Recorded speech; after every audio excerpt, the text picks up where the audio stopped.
성경 말씀 민수기 36장 1절로 13절까지 말씀 교독하여 올립니다. 요셉 자손의 종족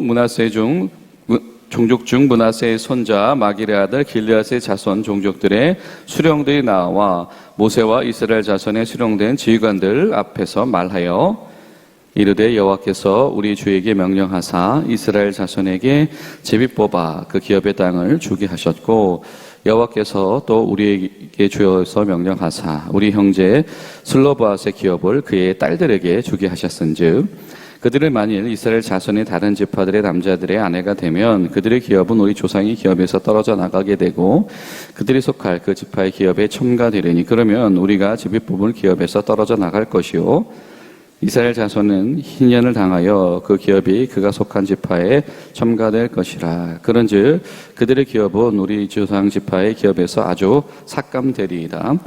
모세가 여호와의 말씀으로 이스라엘 자손에게 명령하여 이르되 요셉 지파의 말이 옳도다.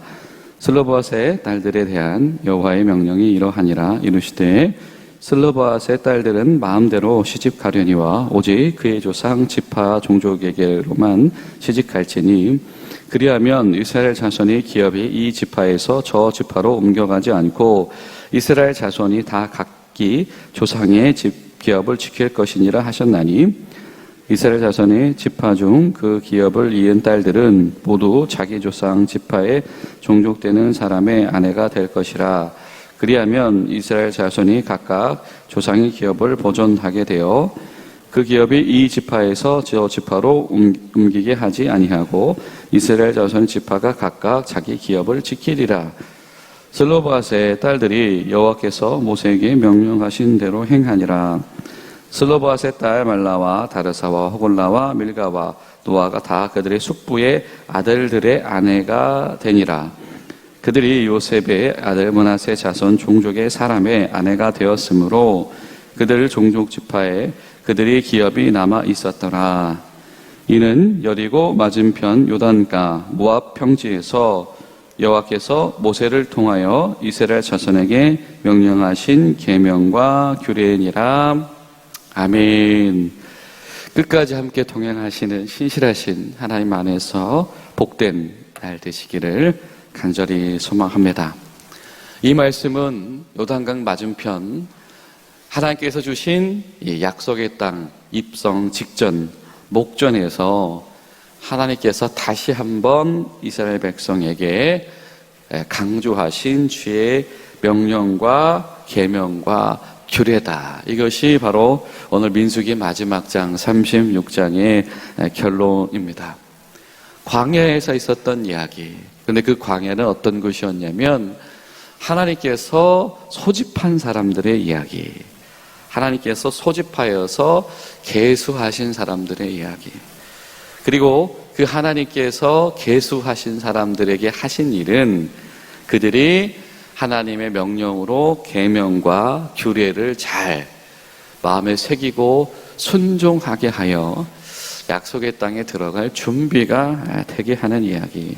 바로 이것이 민수기가 오늘 우리에게 전하고 있는 맺은 말인 것이고 또 우리가 잘 알게 되어진 이 두 번째 세대, 이 광야에서 출현한 이 두 번째 세대의 이 새 출발의 이야기는 바로 여인들의 이야기, 딸들의 이야기. 우리에게는 우리 아버지가 아들이 없이 돌아가셨는데 그러면 우리 집안은 땅을 얻을 수 없습니까? 라고 하는 간청 속에서 딸들도 기업을 이을 수 있게 하겠다로 시작해져서 결국에는 그 딸들이 이러이러한 딸들이 순종했다로 결론 지어지는 것이 바로 이 두 번째 이 새로운 세대 출발의 이야기의 이 소결론 이야기이기도 합니다. 하나님은 끝까지 어떻게 해서든 처음 사랑을 주셨던 하나님의 백성들이 하나님이 지시하시고 인도하신 그 은혜의 자리로 나아갈 수 있도록 계속 그들에게 함께 하시고 훈련시키시는 하나님이신 것이고, 그 하나님 앞에서 그 하나님이 허락하시는 그 은혜의 성취에 있어서 가장 중요한 이 신앙의 지표는 바로 순종하는 것이다 라고 하는 겁니다. 순종이 있으면 희망적이다. 비록 광야에 있지만 하나님 앞에 순종이 있는 이들에게는 희망적인 소식이 기다리고 있다라고 하는 것입니다. 여러분, 오늘 하루 우리 가운데 하나님 안에서 순종을 통해서 품게 되어지는 희망이 무엇인가 깨달아 하는 귀한 은혜가 있게 되기를 간절히 소망합니다. 므낫세 지파가 이렇게 공식적으로 청원을 했다, 이렇게 시작을 하죠. 모세 앞에서, 그리고 각 지파의 수령들 앞에서 지금 공식적으로 요청을 했다. 만약에 우리 길르앗 자손 사람들이 말하죠. 우리 잘 아는 것처럼 우리 집안 사람들 중에서 이 아들이 없어서 이 딸들이 이 기업을 물러야 되는 이들이 있는데, 이 결혼해서 가버리면, 다른 지파로 가버리면 어떡합니까? 라고 하는 것이죠. 그러면서 희년 이야기를 하죠. 희년의 핵심은 무엇입니까? 이 원주인에게로 돌아가게 하는 것, 원래의 땅으로 돌아가게 하는 것, 원래의 가족과 이 집안의 품으로 돌아가게 하는 것인데, 돌아올 집안도 없어지게 되어진 이야기이죠. 그러니까 희년이 되어도 돌아올 수 없는 집은, 희년이 되어도 원래의 것이 되어질 수 없게 되어지는 상황, 이거 어떡합니까? 라고 하는 것이죠. 아마 사실은 이 므낫세 지파가 사람들이 이야기를 했을 때는 아마 그들에게는 이런 욕구가 있었을 거예요. 우리가 손해보면 안 되는데 라고 하는 것이죠. 우리가 손해보면 안 되는데, 우리 땅 못 받으면 어떡합니까? 라고 하는 것이죠. 저는 그렇게 바라봅니다. 이 사람들의 청원이, 우리가 어떻게 하나님의 사명을 그렇게 감당할 수 있을까요? 그렇게 하면 우리가 하나님 손해보게 하시면 어떡할까요? 이런 요청은 아니었던 것 같아요. 그런데 이 이야기가 이 결론 지어지는 이 과정을 보면, 여러분, 사실 이 각 지파별로 하나님께서 이 땅을 분배하신 것의 가장 중요한 이유는 각 지파들이 힘써서 서로 도와서 하나가 되어져서 자신들이 할당받은 그곳에서 하나님의 도시, 하나님의 나라를 세워나가는 바로 그 사명에 있어서 아주 똘똘 뭉쳐야 되는 일이었죠. 그런데 여기저기 지파 가운데 비단 이것이 므낫세 지파만의 문제였겠습니까? 그런 집안의 이야기가 꼭 한 집안만 이 이스라엘 민족 전체에게 있었겠습니까? 여기저기에 이런 혼란이 일어나고 이 땅을 둘러싸고 저 땅 원래 우리 지파 땅인데, 이러한 이 지파들끼리 마음이 나눠지는 일들이 일어난다라고 한다면, 사실 하나님께서 균등하게 인원수대로 또 하나님의 인도하심대로 나누어 가지게 하셔서 언제 어디 자리로 보내심을 받았든지 철저하게 하나님 앞에 순종해서 그 땅이 이 하나님의 땅이 되게 하는데 너희들이 참여해라라고 하는 이 본래적인 부르심의 소망이 오염되어질 아주 그런 아주 좋은 이 이유가 되었겠지요. 그 일이 일어나지 않게 하는 것,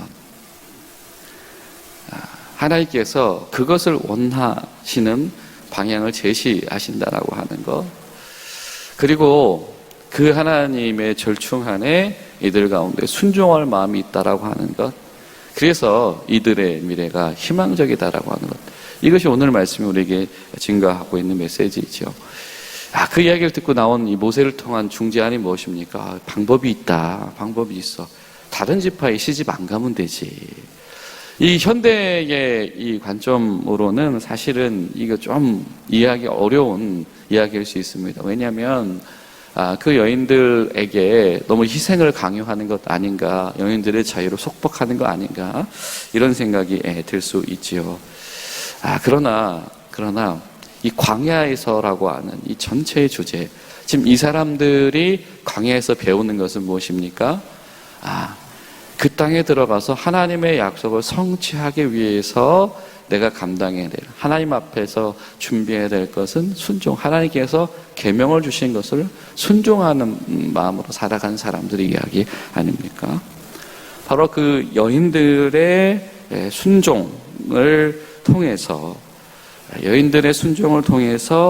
이 하나님께서 설계하신 그 각 지파의 사명이 잘 계승되어지도록 하게 되어졌다라고 하는 것. 지파의 문제에 있어서 이 땅을 기업으로 물을 이 사건들 가운데, 이 사안들 가운데서 이 여인들의 순종으로 인하여서 그래서 혼란이 없게 되어졌다. 그래서 특별히 이 여인들의 이름이 등장을 하죠. 민수기의 결론은 결국에는 이 딸들의 이름을 기억하는 것으로 결론 맺어집니다. 하나님께서 광야에서 이렇게 말씀을 주셨다. 그런데 그 말씀 가운데서 온전한 순종이 일어나지 않고 하나님의 부르심 가운데서 순종이 일어나지 않고 세대가 바뀌어지게 되어졌고, 아니 하나님께서 앞에 가시면서 그렇게 앞길을 예비하고 계셨는데 가서 그새를 못 참고 가서 다른 우상 신앙들 가운데 현혹되어져 가지고 또 그런 시행착오를 겪고, 그래서 겨우겨우 여기까지 왔는데, 그러나 결국에는 이 여인들이 순종했기 때문에 약속의 땅에 들어갈 준비가 되어졌다. 다름 아닌 이 여인들의 이 디딤돌과 같은 순종이 하나님의 계획이 진행되어지게 하는 통로가 되어졌다라고 하는 것이죠. 여러분, 이 성경은, 특별히 민수기는 하나님께서 불러내신 사람들 중에서 이 디딤돌 순종하는 여인들의 이름을 주목하고 계신 것을 우리가 기억해야 될 것입니다. 이 디딤돌 순종을 하는 이들을 통해서 이 하나님의 백성 전체가 하나님이 주신 사명 가운데에서 순전히 그것을 나아가게 하는 일이 되어진다라고 하는 거예요. 이 여인들의 디딤돌 순종을 통해서 사명의 균등 분배, 또 사명의 유산으로 계승되어진 일들이 멈추지 않게 되어집니다. 오늘 하루 기도하실 때에 하나님, 우리 가운데에 하나님께서 불러내신 이 디딤돌 순종, 때로는 내가 이렇게 발표해야 되나, 왜 나를 딛고 일어나야 하나 라고 하는 마음이 우리에게 들지만, 하나님께서 그 디딤돌 순종하는 이들의 이름을 기억하신다. 고맙다. 너희가 디딤돌 되어져서 하나님이 계획하시고 디자인한 이 일이 되어지게 된다. 준비가 되어졌다. 디딤돌이 되어준 너희가 고맙다. 여러분, 이 하나님의 주목하심이 우리에게 있게 되시기를 간절히 소망합니다. 그리고 또 민수기가 우리에게 증거하는 것이 무엇입니까? 이스라엘 백성들이 약속의 땅에 들어가게 되어지는 것은 외형이 아니다. 우리가 가지고 있는 어떤 하드웨어가 아니고 하나님께서 준비시켜 주신 것, 하나님께서 계획하신 것, 그것을 우리가 얼마나 잘 흡수할 수 있느냐에 달려져 있다라고 하는 것. 하나님께서 세세한 계명을 주시는 것은 그 계명과 율법을 지키는 것으로 말미암아서 우리가 기본적으로 원래 가지고 있었던 것이 아니라 하나님의 것으로 준비되게 하시기 위함이다라고 하는 것. 때로는 하나님께서, 성령께서 우리에게 너무 많은 것들을 요구하신다라고 생각이 되어질 때, 이것은 하나님께서 우리가 그냥 가지고 있는 것, 타고난 것만으로 하나님 앞에 쓰임받는 것이 아니고 하나님께서 준비되어져서 쓰임받을 수 있도록 지금 기회를 열고 계시다. 그리고 무엇보다 중요한 것은 하나님께서 거듭해서 다시 한번 한 사이클을 통해서라도 처음 주셨던 그 말씀을 다시 새기게 하신 하나님, 하나님을 기다리시고 인내하신 하나님, 그 하나님이 바로 이 새 시대에, 새 세대가 주목하고 기억해야 하는 하나님이시다. 하나님은 이렇게 인내하시고 하나님이 기다리고 계시니 우리도 다시 처음으로 돌아간다라고 한다면 분명히 우리에게는 희망이 있다라고 하는 것이죠. 여러분, 우리가 늘 우리 가운데, 우리 삶의 광야 가운데에서 우리가 한계에 직면했을 때 그 기다리고 계신 하나님을 신뢰하며 다시 처음으로 돌아가서 하나님 앞에서의 준비되어짐이 다시금 점검되어지고 그리고 가능하게 되어진 일들이 저 여러분 가운데 있게 되시기를 간절히 소망합니다. 이런 마음으로 기도하며 나아간 복된 하루 되시길 축원합니다. 기도하시겠습니다. 살아계신 하나님, 하나님은 참으시고 인내하셔서 그렇게 하나님 앞에서 불순종하는 이들도 끝까지 약속의 땅에 진입할 수 있는 준비가 될 때까지 함께 계시는 그런 신실하신 하나님이신 것을 바라봅니다. 하나님, 오늘 말씀 속에서 마지막에도 이 딸들의 이름을 주목하시고 기억하시고 그 자리에 함께 계신 하나님의 성품을 바라보며 우리 가운데에서도 이 디딤돌의 순종이 하나님께 쓰임받기를 원하오니 주여 도와주시옵소서. 무엇보다도 우리 가운데 다시 한번 처음으로 돌아가서 여전히 그 자리에서 다시 말씀하시는 하나님 가운데서 다시 한번 온전히 준비되어져서 약속에 들어가며 그 약속을 계승하게 되어지는 하나님께 쓰임받는 이들이 되기를 소망합니다. 그 슬로바스의 딸들의 이름도 잊지 않으신 것과 같이 우리 중앙교회 성도들 어느 가정이든지 하나님 앞에서 잊혀진 바가 되지 않는 줄로 믿사오니 주님, 오늘 하루 그 하나님 가운데서 우리 모두가 빠짐없이 감격하도록 도와주시옵소서. 예수님의 이름으로 기도하옵나이다. 아멘.